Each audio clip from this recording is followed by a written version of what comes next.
Okay, this is like the part 2 of my unboxing video. More of like kind of going over some of the features and how compared to the X9D, and some of the people I see online asking questions about it and kind of want to know this or that about it. So I'll try to go through it and best I can and explain some of the things I found out. I really don't know too much about it yet, but see how it goes. Anyway, here it is. Some of the stuff I didn't go over in my unboxing video is on the bottom here there's a headphone jack, a micro USB connector, which is nice, instead of that I guess it's a mini USB, or I always call it just a PS3 cord. And it has a micro SD slot and a smart port. I guess that's what that is according to the instructions that came with it. Kind of been messing with it today and trying to figure out how to navigate the menu a little better. And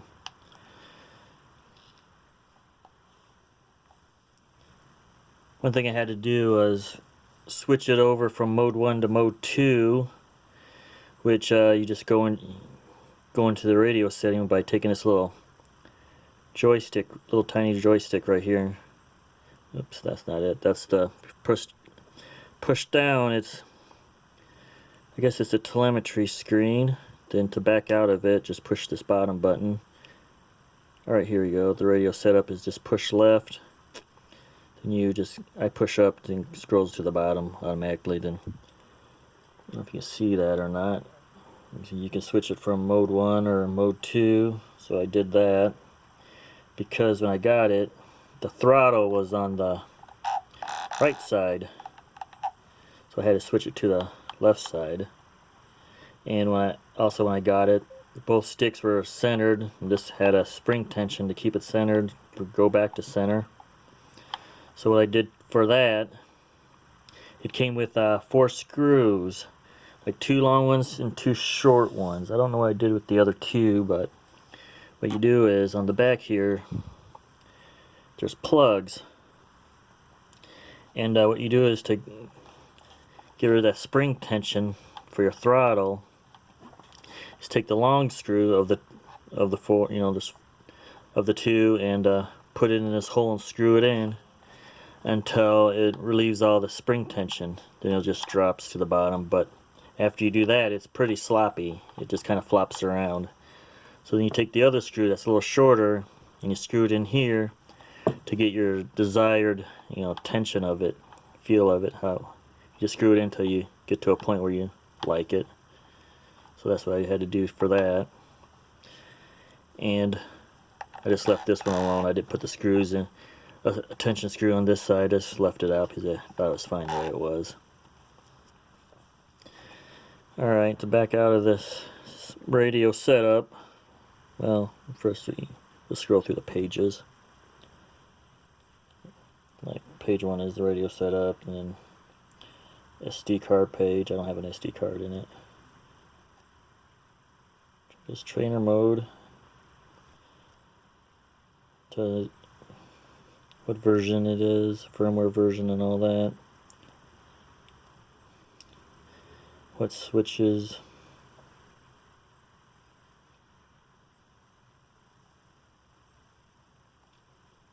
And the last page is for calibrating the sticks. Alright, to go into your, already got it set up for a quad. This one right here, but yesterday when I set it up quickly, I just took this out and flew it around and had a little crash and tweaked an arm because my battery strap broke and it dropped out of the sky tumbling, and lost my GoPro and all that. Screwed up a couple motors, so I have to fix that now. Anyway, to go into your up is, I guess it just shows some stats like throttle time. Back out of that to get to the, there we go, press right to get to your model select and select whatever model. I only got this one. This is the only one I got on it so far. Well, I guess I got this one too, my little Frsky Apis. I also got that from Horus RC back when it was first released. Anyway, we'll go to, oops, I switched them around. I don't know what I did. Anyway, you can go just push left to right to get through your pages.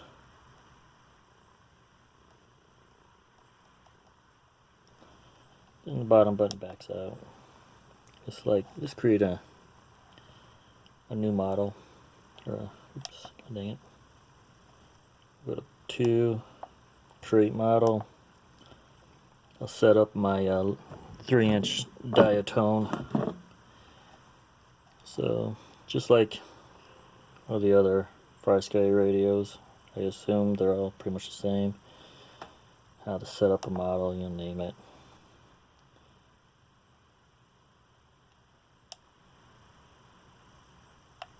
Then just push this right button to make it a capital letter. Then scroll over, get to your appropriate letters for whatever you want to name it.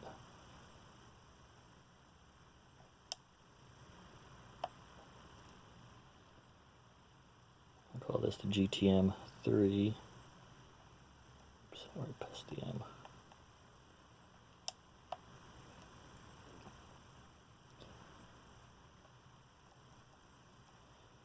Since it's the 3-inch version of the GTM 5. Alright. Oops. Press the center joystick again to save it. I'll just name it for now. I can go through and bind it. But also, people were asking about the external, or the external, if it's compatible with like the TBS CRSF protocol crossfire, whatever. Oops, the light went off. You can switch it from ppm. Well, maybe one day someone mod it to use a crossfire. Those are all the choices you get. I'll leave it as an internal. But also, it has a plug here at the top. I could take that out. Add an antenna to it. I assume it would increase your range. Little reverse polarity SMA connector in there. Kind of I guess you have to find an antenna that fit in the hole. Because it's recessed in there, covered up with the plug.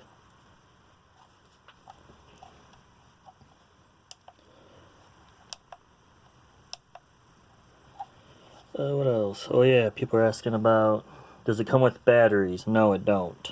Kind of sucks, but oh well, it's not very expensive. When I pre-ordered this, I went ahead and ordered some batteries for it. And got like 4 batteries and a charger for it. It cost like 16 bucks off eBay. How's it compared to like for size of it is I guess you can't really see that in my lighting. 18500, 1600 milliamp. How's it compared to a 18650? It's about a quarter of a length shorter. People were wondering if it could be modded to use an 18650. Right now, no, it wouldn't be too easy.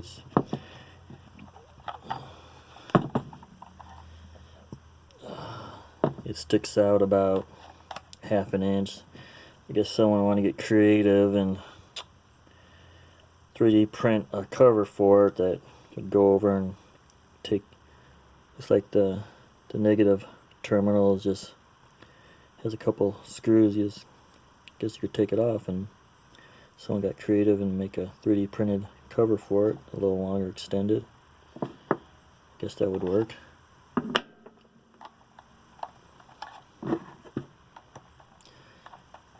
battery cover lines up with some notches right there, and those little tabs. You just put it on there, twist it on. How does it compare with the X9D? Well, first off, I like holding it. It feels great in the hands. A lot comfortabler. Makes this feel a little big and bulky.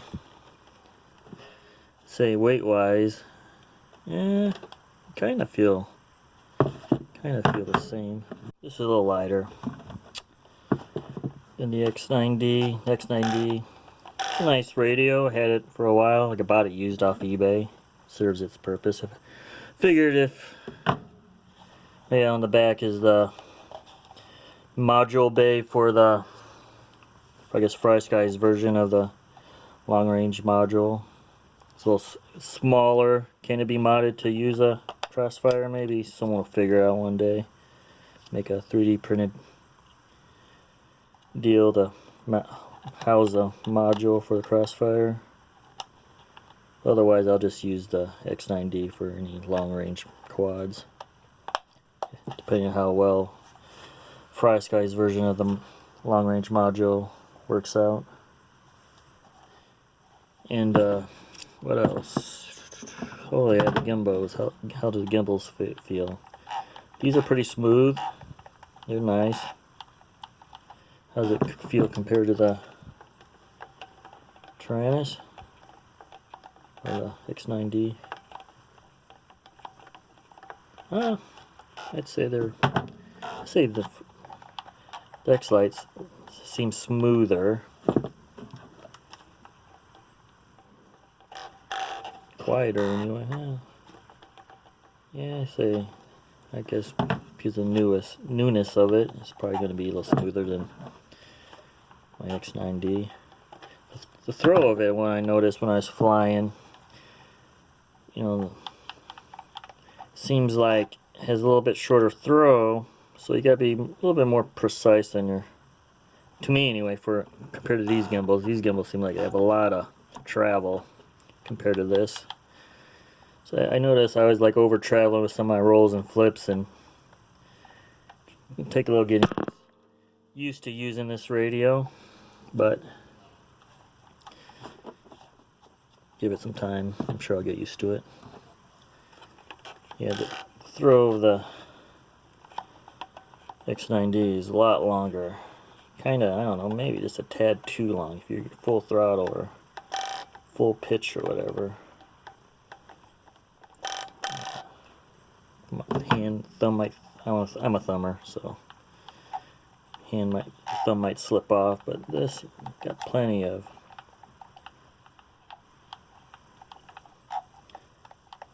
I don't really feel like I have to extend my thumbs with the X-Lite.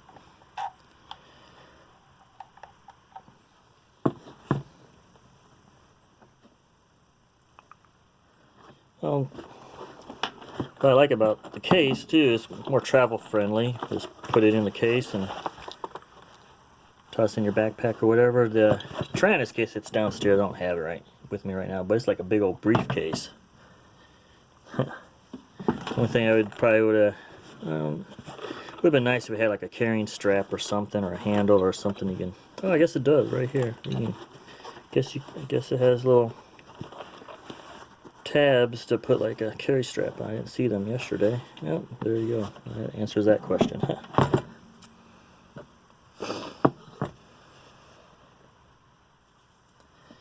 You know, as far as it, oh yeah, the texture of this, I wanted to.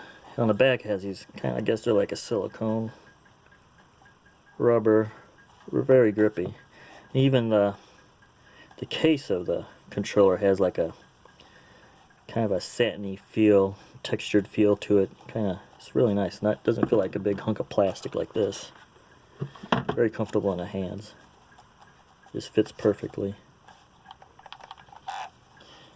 It would have been nice if it had a couple more switches, maybe right here or right here, because I found that I have to. Oops, I had this plugged in.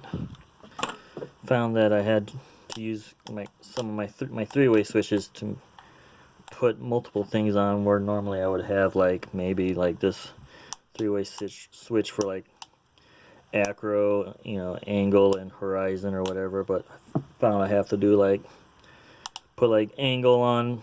I think I have angle on the bottom, you know, the forward pull. Then I have I forget what I have, something in the center, I can't remember. Then up is off.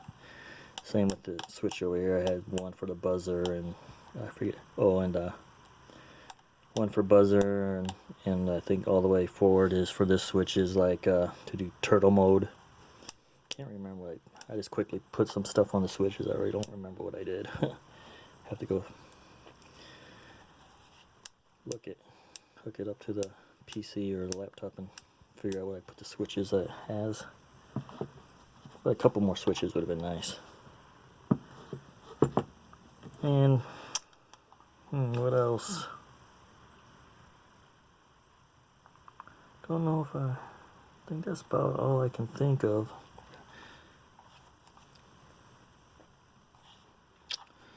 Well, I'm guessing that's all I really got right now. It's a good little controller. People are saying, you know, they don't like it or whatever for whatever reason. I think some of them would rather have the TBS Tango, but for $120 compared to $250, it's a lot cheaper. And the module for this is only $45 compared to $100 or $200, whatever version you get. So I figured I'd give this one a chance versus spending 2-3 times that for the TBS version, what they came out with. Besides, all my stuff is Frsky anyway, and I hate to have to switch out a bunch of receivers. Well, I think that's all I got for this video, part 2, and hope it explains some questions and stuff, and kind of quickly how to navigate the menus. Yeah, right goes into your model select, bottom button backs out, left is your radio setup, up is your stats, and down is like a telemetry screen. Oh, and trim tabs, but I haven't figured out how to switch it to the right now. It's like on the for the left stick. Okay, here we go. If you hold down this button while doing it, or I guess if you hold down this right little button, it switches it to the right stick. Alright. Let go of it, it goes back to the left stick. A little vibration, let you know you're back on center. Alright, that explains that. Learning as I go. Alright, I think that's it for what I can think of for this part of the video. So, hope it was some use for you guys.